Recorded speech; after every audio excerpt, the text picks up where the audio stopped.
Stan Lee aurait dû créer Power Rangers 10 ans auparavant?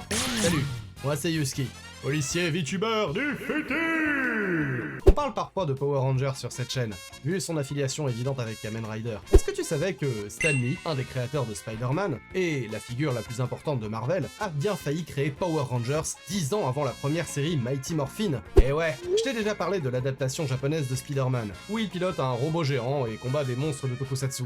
Mais ce que tu ne sais peut-être pas, c'est que le succès de cette série a déclenché un partenariat très prolifique entre Marvel et la Toei. Ainsi, en 1981, Taiyo Sentai Sun Vulcan deviendra le premier Sentai à utiliser un robot qui se forme à partir des 3 véhicules combinés de l'escouade. Et Stan Lee a adoré le concept. Il a donc voulu récupérer Sun Vulcan pour l'importer aux États-Unis, en retournant les scènes sans costume avec des acteurs occidentaux. Exactement le même plan qu'adoptera 10 ans plus tard Haim Saban lorsqu'il importera Kyoryu Sentai Zyurenja pour en faire Mighty Morphin Power Rangers. Malheureusement, les décisionnaires de l'époque de Marvel ne croyaient pas en la vision de Stan Lee, et le projet a donc été abandonné. Comme quoi, au Japon comme en Occident, un super-héros reste un super-héros. Bientôt dans le futur.